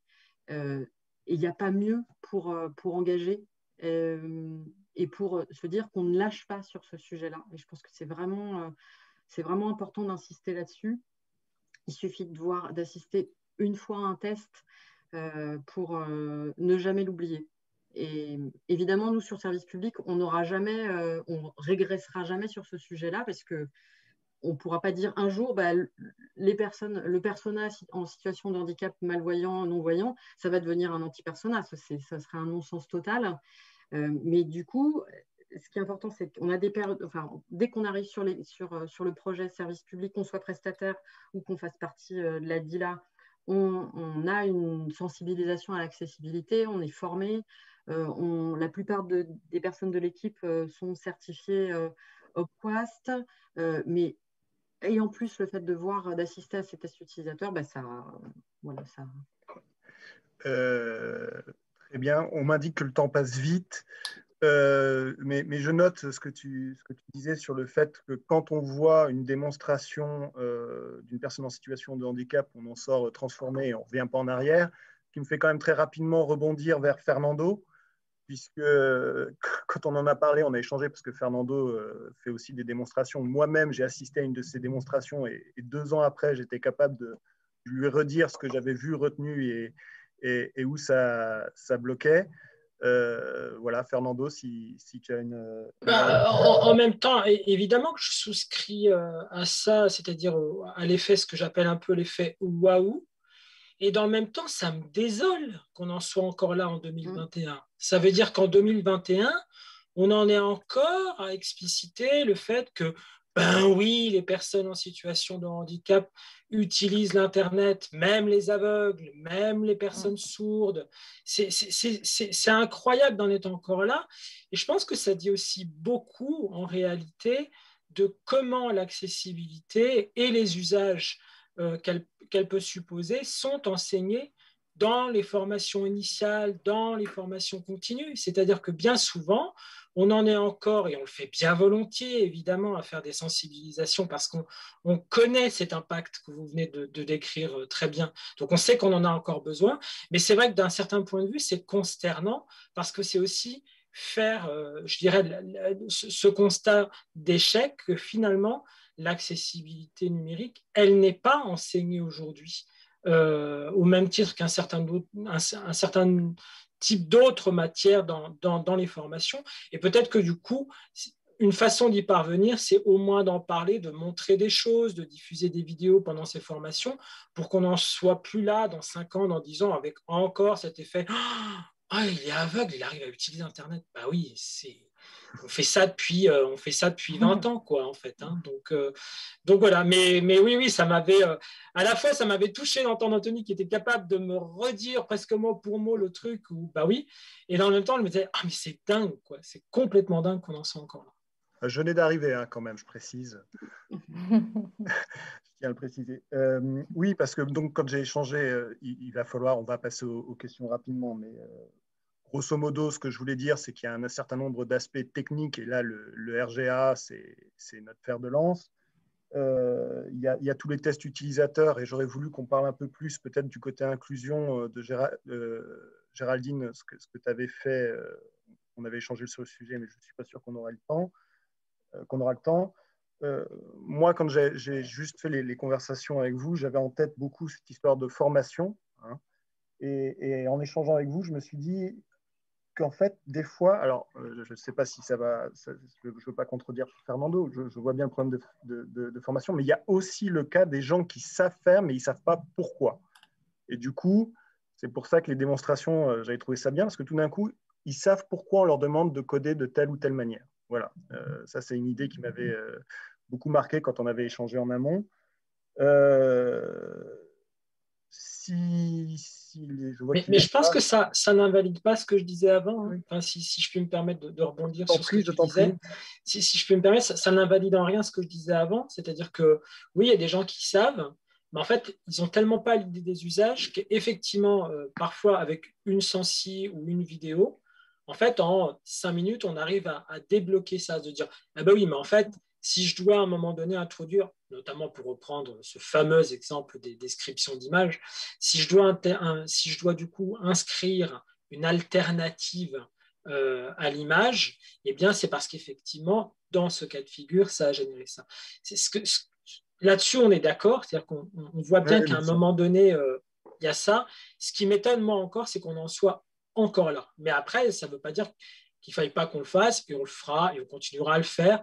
Ce que je dis juste, c'est qu'à un moment donné, il faudrait aussi que les différentes filières de formation prennent leur part et elles enseignent ça, sans quoi on en sera toujours à exclure encore 20% de la population, régulièrement.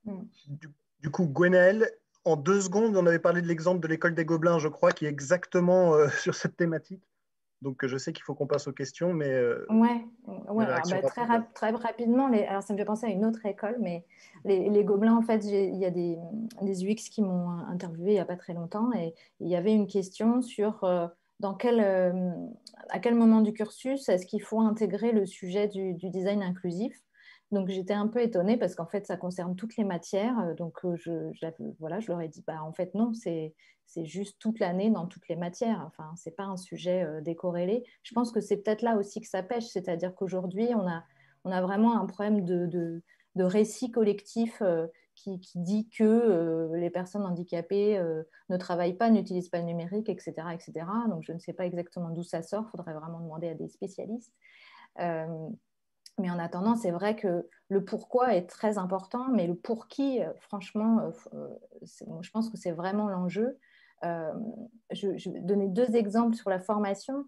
Dans un atelier, on avait des développeurs qui avaient fait l'école 42 il y a déjà quelques années, donc ça devait être au tout début, qui tout d'un coup nous ont dit « Ah non, mais en fait, on a appris, mais on ne savait pas à qui ça servait. Donc, pour gagner du temps, voilà, on enlevait un petit peu ce qu'on pensait être un petit peu obsolète. » Donc, ils ont appris, mais on ne leur a pas dit finalement qu'ils avaient un impact sur l'utilisateur. Et je suis sûre qu'aujourd'hui, ils sont ravis aussi souvent, les devs sont très éloignés des utilisateurs. Ça dépend des projets et des organisations, mais c'est toujours bien engageant et satisfaisant de savoir pour qui on travaille aussi. Voilà. Mais, voilà. Et deuxième petit exemple, alors ce n'est pas de la formation, mais je pense que quand même, il y a quelque chose. Les designers, pour moi, ne sont pas du tout difficiles je sais pas, à culturer, on va dire. Je ne trouve pas d'autres mots. Souvent, c'est juste qu'ils n'ont pas vraiment eu l'occasion, qu'on ne leur a pas vraiment fait croiser le sujet ou expliquer aussi quel était l'impact de leur pratique sur les utilisateurs. Mais on a aussi plein d'autres métiers. Moi, j'ai échangé il y a un petit moment déjà, mais avec un profil ingénieur qui est dans la Handitech, d'accord, qui a levé des millions d'euros, etc., pour une solution domotique, alors qui n'est pas numérique, mais qui est connectée. Alors, on va dire que ça rentre dans le sujet. Et puis, voilà, on voyait ce qu'on pouvait faire ensemble, etc. Et puis, nous, on est une équipe variée aussi, avec des situations d'usage variées. On travaille avec des consultants qui parfois sont en fauteuil, parfois sont aveugles, etc. Donc, on a toujours on essaye d'être attentif aussi à ce que tous nos outils de travail soient accessibles, nos locaux, etc. C'est toujours un grand sujet, hein, parce que voilà, quand on essaye de choisir des outils, on fait beaucoup de benchmarks pour trouver des choses qui sont utilisables par tous. Et puis, c'est un système, voilà, qui permet on va dire, de fermer les volets, d'allumer la lumière, de savoir ce qu'il y a dans le frigo, oui. tout ça, pour être très, très rapide. Et puis à un moment, je lui ai dit, mais c'est super, il faut absolument qu'on le teste au bureau. Et là, il m'a dit, ah mais non, mais c'est pour les handicapés, tu sais. Et je lui ai dit, mais donc, ils sont chez eux. Voilà. Donc, on a une vision vraiment très... Voilà, j'aimerais un jour que quelqu'un s'attaque à ce sujet, à ce fameux récit collectif. On a une vision très misérabiliste, charité, etc. Et surtout pas très empowerment, pas très... je ne sais pas comment le traduire d'ailleurs, ça, je veux être inclusive, mais voilà. Donc, ça fait partie des biais cognitifs de tous les praticiens, de tous les métiers. Et il y a quelque chose à faire, oui, alors, je ne sais pas si c'est des démonstrations ou j'en sais rien, mais en tout cas, dans les écoles, il y a quelque chose à faire. Vraiment, et assez vite, si on veut que ça évolue. Je suis totalement d'accord. Je suis désolé de devoir interrompre, mais on est un peu en retard. Il faut vraiment qu'on passe aux questions. J'étais au bout. Ah, bon, parfait. Si je peux me permettre, avant que vous démarriez les questions, je vais vraiment vous demander de parler plus lentement. C'est vraiment important. On essaie de rendre cet événement inclusif, le plus inclusif possible aussi. Donc, s'il vous plaît, même si vous avez l'impression que vous parlez trop lentement, ce n'est pas grave. Voilà, pardon. Okay.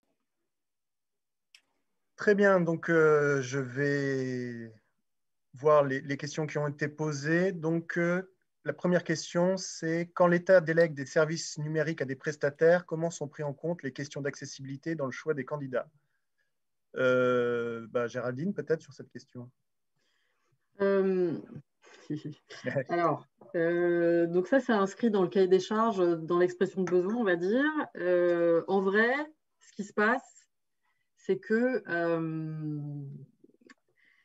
on nous dit toujours qu'on va coder accessible et qu'on connaît ça par cœur, mais en fait, c'est assez rare.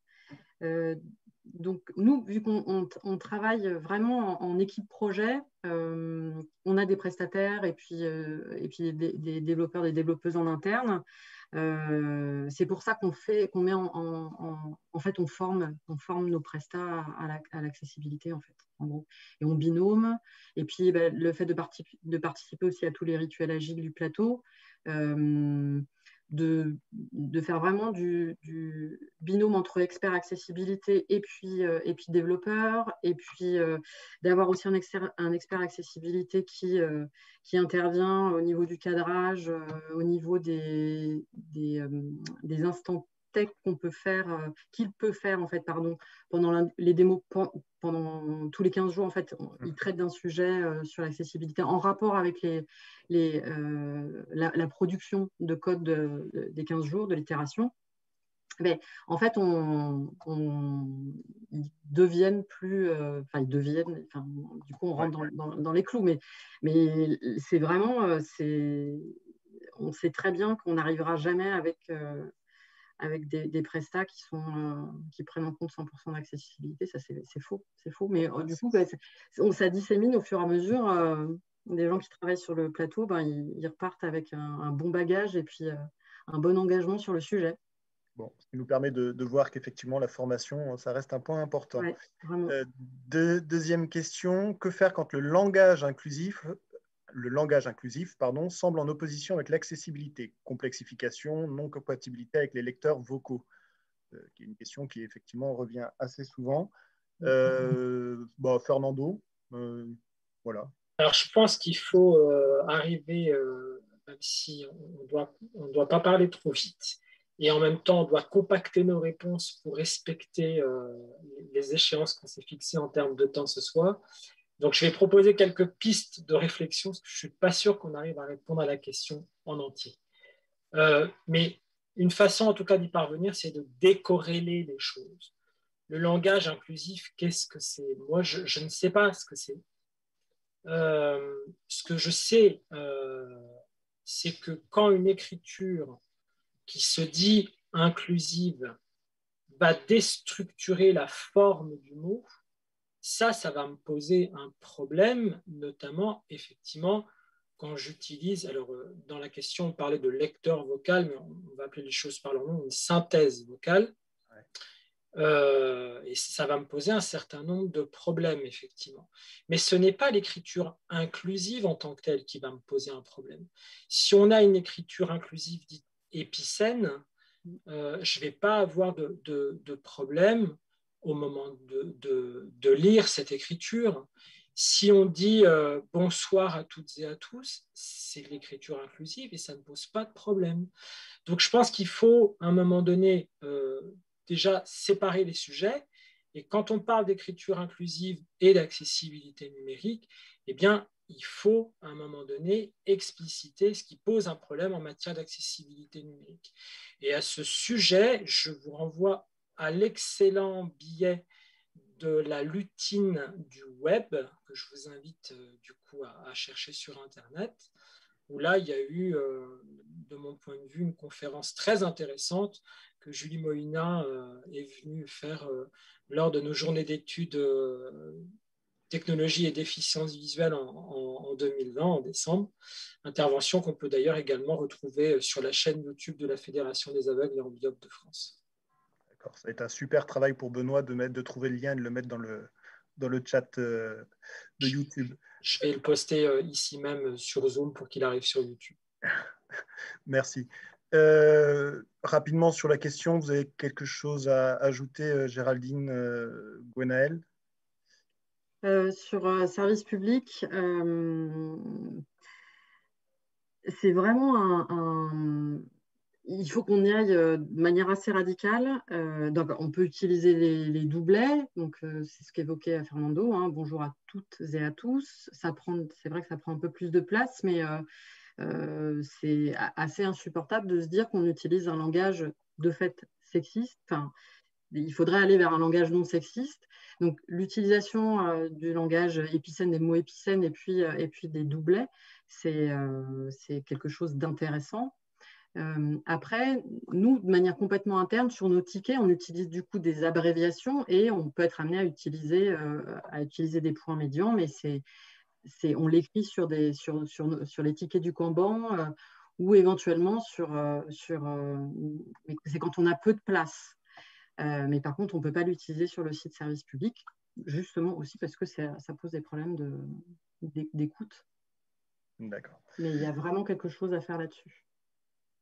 et pas s'entendre que le masculin l'emporte sur le féminin. Ça, c'est totalement inacceptable. Très bien. Oui, ce qu'on disait nous aussi, on en discutait cet après-midi juste sur les lecteurs vocaux, c'est d'envisager que les lecteurs vocaux aussi s'adaptent. Alors, je vais voir si c'est possible, mais au point médian, par exemple. Voilà. Je continue, parce qu'on n'a fait que 2 questions et qu'il est déjà très tard. Alors, est-ce que les obligations d'accessibilité des services numériques s'appliquent également au secteur privé et associatif? Oula, qui est en mesure de répondre à ça? Je ne sais pas si Géraldine ou Fernando, je pense, ou je ne sais pas si Gwenaëlle, tu sais. Alors oui, ça s'applique aux services privés et au secteur associatif. Il faudrait poser la question, mais je crois que c'est essentiellement toutes les associations qui ont délégation de services publics. Je ne sais pas si toutes les associations... Je crois que les associations qui sont dédiées aux personnes handicapées ont l'obligation. Mais toutes les autres associations, je ne suis pas sûre. Faudrait vérifier. En tout cas, le secteur privé, oui, est concerné à partir d'un seuil de chiffre d'affaires qui concerne extrêmement peu d'entreprises. Je ne devrais pas le dire. Voilà. On a souvent des grosses sociétés qui sont scindées en plusieurs sociétés qui, du coup, ne sont pas concernées par le seuil. Mais en tout cas, ils sont concernés au même titre que les services publics, oui. Oui, je crois qu'on doit avoir des éléments chiffrés en interne. Je ne sais pas si on a le temps de les mettre sur le chat. 250 millions de chiffre d'affaires. D'accord.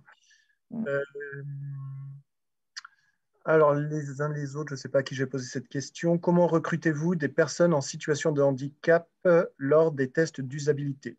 Vous faites appel aux mêmes personnes ou pas? Gwenaëlle et puis peut-être Géraldine. Gwenaëlle. Oui, alors pour recruter, alors nous, on a constitué un panel qui s'est constitué plus ou moins, on va dire, par le bouche à oreille. On est à peu près, on va dire que ça bouge beaucoup en fonction des études. Et puis 2020 a été très compliqué, on faisait que du face-à-face. Donc ça a été, voilà, on a eu du mal à fidéliser, mais on est à peu près à 1500 personnes en France avec des besoins d'accessibilité ou des situations d'usage très, très variées. Et puis après, pour chaque étude, on va proposer aux membres de la communauté, aux personnes qui sont inscrites chez nous, de répondre aux études quand on sait qu'ils sont concernés par l'étude. Et puis sinon, on va aller chercher des relais auprès de nos partenaires, associations, entreprises adaptées, ESAT, anciennement Atelier Protégé, des startups aussi du handicap, de l'accessibilité. Enfin, c'est le recrutement, on va dire, avoir des gens qui ont envie de participer n'est pas le problème du tout. Souvent, on a beaucoup plus de monde que le nombre de personnes qu'on va interroger. Le plus compliqué vraiment pour recruter, c'est d'échantillonner les profils, de bien comprendre, de bien interpréter aussi ce qu'on nous dit. Il y a énormément de sujets que je vais mettre sous un grand item, un énorme item dissimulation sociale, voilà, parce que je ne sais pas le dire autrement, où on interroge nous tout le monde pendant 1 heure pour vraiment valider qu'ils sont bien les personnes qu'on recherche à ce stade-là du projet, hein, parce que des fois, ils peuvent intervenir plus tard. Mais on a beaucoup d'experts, non-experts. Voilà, il y a quelques erreurs de casting, mais on s'améliore tous au fur et à mesure. Il faut bien commencer. Donc, faut bien poser les bonnes questions, vraiment interroger sur l'environnement d'usage, les solutions, les technologies d'assistance, d'accessibilité, et puis ne pas rester vraiment dans le qualitatif comme on le fait sur toutes les études, c'est-à-dire ne pas être moins exigeant sur la représentativité aussi des utilisateurs au profit du projet. Et puis, il faut inviter les bons utilisateurs au bon endroit parce que sinon, tout le monde est déçu, y compris les utilisateurs qui, au final, ne voient pas forcément à quoi ils ont servi dans le processus de conception. Mais le recrutement, vraiment, c'est pas difficile de trouver des gens. Le plus difficile, c'est d'inviter les bonnes personnes. Voilà. Merci.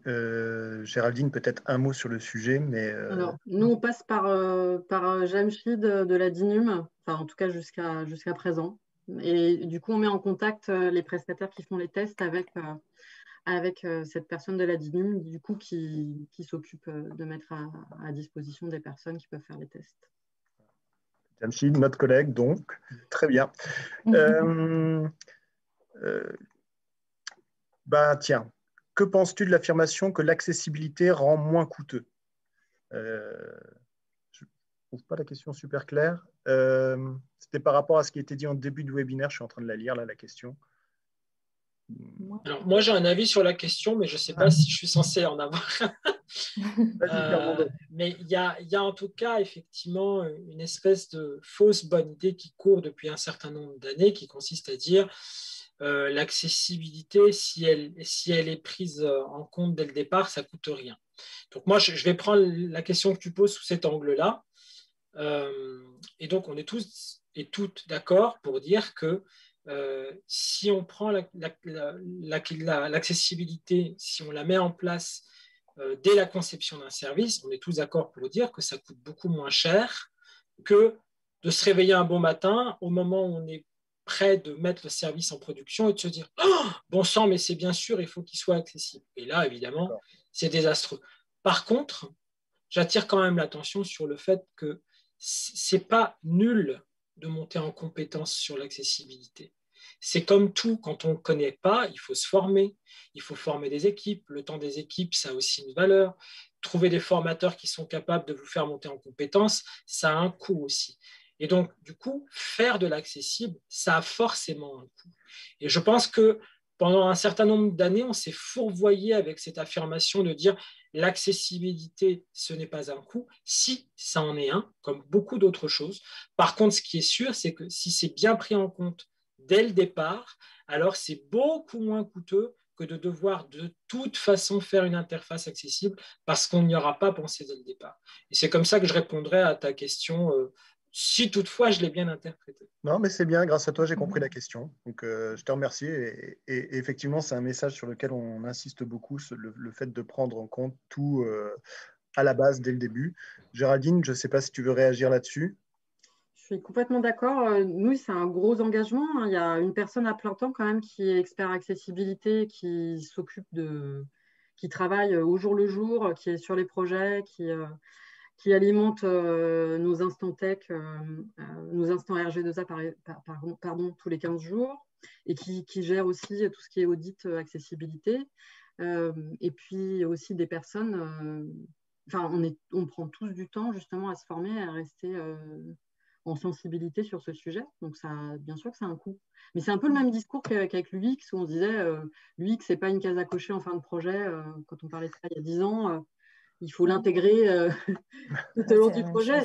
C'est la même chose, en fait. Ça a un coût, mais si jamais on le fait à la fin, on se plante, on met tout à la poubelle et puis on commence. Je pense que la question, elle est liée à ce que j'ai dit tout à l'heure. Il faut agir le plus en amont possible, c'est éviter les surcoûts, décorréler, etc. Donc, je comprends que ce soit pas très pertinent parce que très résumé. Après, investir dans la formation des équipes, c'est capitaliser aussi. Donc, ce n'est pas un coût projet, c'est un coût organisation. C'est quand même pas tout à fait la même chose. Donc, voilà. Mais a posteriori, c'est sûr qu'à posteriori, franchement, c'est à coup sûr vraiment des dépenses inutiles qui auraient pu être une ligne budgétaire, voilà, comme l'UX, comme plein d'autres compétences. Mais en tout cas, c'est une compétence qu'on peut réinvestir ailleurs. C'est toujours peut capitaliser. Merci. Alors, j'aime bien la question suivante, mais je ne sais pas qui y pourra y répondre. Comment faites-vous pour persuader les maîtrises d'ouvrage récalcitrants? Quelqu'un qui se lance? Alors, maîtrise d'ouvrage, moi, j'ai toujours un problème entre maîtrise d'œuvre et maîtrise d'ouvrage. Donc, maîtrise d'œuvre, c'est les prestataires. Maîtrise d'ouvrage, c'est les décideurs en ce qui nous concerne dans l'administration, j'imagine. Alors, je ne sais pas comment mes collègues de ce soir vont tâcher de répondre à cette question. Moi, je vais vous apporter une réponse sous forme d'annonce, ou plus exactement de prise de rendez-vous. Une des façons que nos associations vont maintenant utiliser, eh bien, c'est d'intenter des actions juridiques contre les services qui ne respectent pas ces règles d'accessibilité puisque ces services nous excluent. Donc là, collectivement, un certain nombre de nos associations sont en train, après avoir patienté, je le rappelle, près de 16 ans quand même, hein, donc depuis le 11 février 2005, eh bien, sont en train effectivement d'organiser des actions collectives pour engager des procès. Et donc, du coup, pour inciter les décideurs, effectivement, et l'ensemble des équipes à faire de l'accessible parce que c'est un droit. Mais peut-être qu'il y aura d'autres réponses un peu moins, on va dire, un peu moins juridiques que celle-ci. Mais je pense que ça pourrait devenir un peu incitatif que de dire, là, on a un vrai problème. Et donc, ça, c'est pas tolérable. Effectivement, oui. Et on peut comprendre. Une autre réaction là-dessus Ouais, moi, je veux bien rajouter un petit point. Pardon. Peut-être Géraldine, tu voulais… Vas-y, après. Non.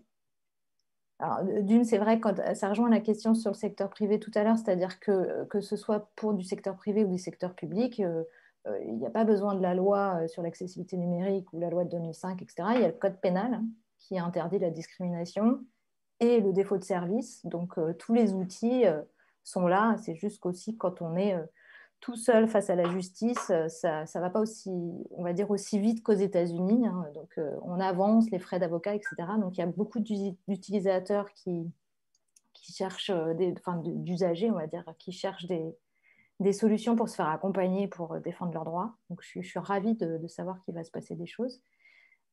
Après, c'est vrai que pour on va dire, les maîtres d'ouvrage, les maîtres d'œuvre, si on parle bien moi, ce que je comprends, c'est qu'on parle des sous-traitants.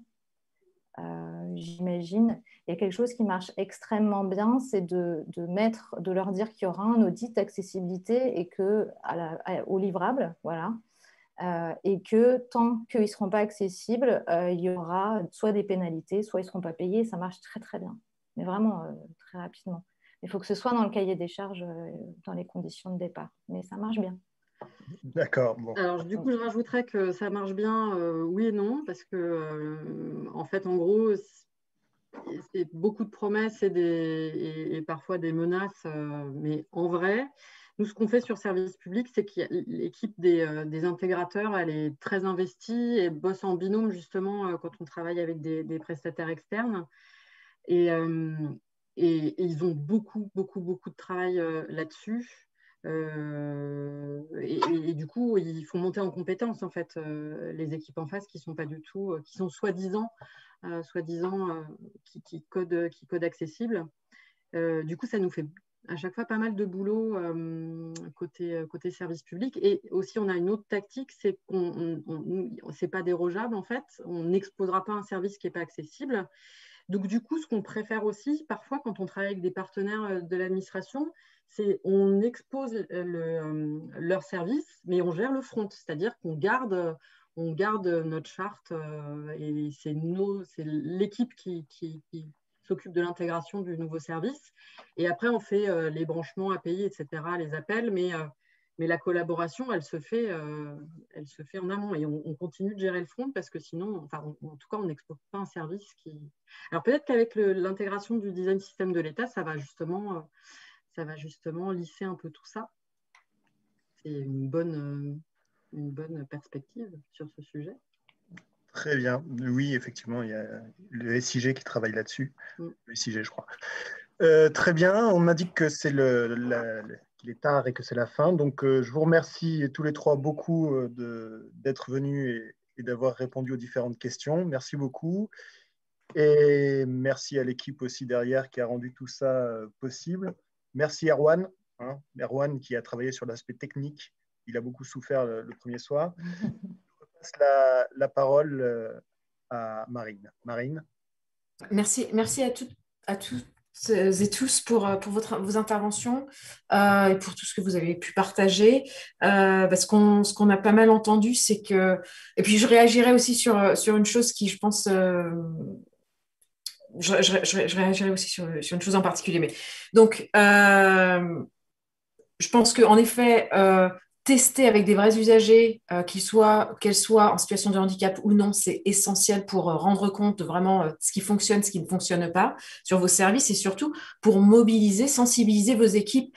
Comme le disait Fernando, c'est fou qu'on en soit encore là en 2021. Mais malheureusement, on en est encore là. Et donc, ce qui compte aujourd'hui, c'est de faire bouger les choses aussi rapidement que possible et de sensibiliser sur cette question-là.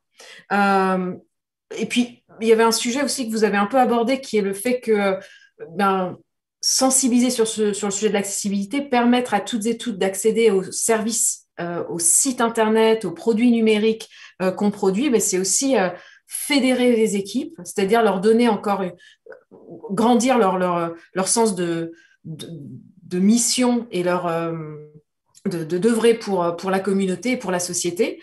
Et donc, il ne faut pas négliger cette partie-là. Cette partie-là, on la retrouve quand on s'assure de produire des services numériques accessibles, mais aussi quand on produit des services inclusifs de toutes et tous. C'est d'aller à la rencontre des usagers, c'est un réveil, c'est pour nous rappeler pourquoi est-ce qu'on se lève tous les matins, pourquoi est-ce qu'on crée des produits qui soient numériques d'ailleurs, ou des produits physiques, ou des installations, des immeubles, etc.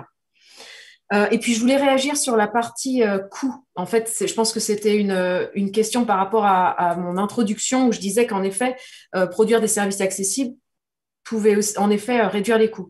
En fait, je pensais à des produits ou des services numériques qui peuvent avoir des coûts d'entrée d'une dizaine, d'une vingtaine de millions d'euros. Et quand on ne s'assure pas dès le début, en fait, que ces services sont testés, prototypés, avec des personnes en situation ou non de handicap, qu'on ne s'assure pas de la valeur même en fait d'un service, de la pertinence d'un service, on peut s'engager sur des projets qui finalement n'apportent pas une valeur nécessaire et donc avoir potentiellement gâché des fonds. Et bien évidemment que l'accessibilité, par exemple ce soir, rendre cet événement accessible, c'est pas anodin. Donc il y a des personnes qui sont ici et qui travaillent en effet pour nous aider à rendre ce service accessible, enfin cet événement accessible, tout comme on doit le faire aussi pour les services numériques.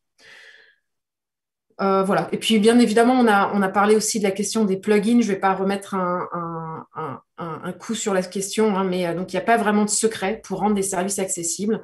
Je voulais vous rediriger encore une fois vers notre site internet, design.numérique.gouv.fr, pour beaucoup de ressources autour du sujet de l'accessibilité numérique et pas que. Cet événement, il est aujourd'hui donc disponible sur ce lien YouTube.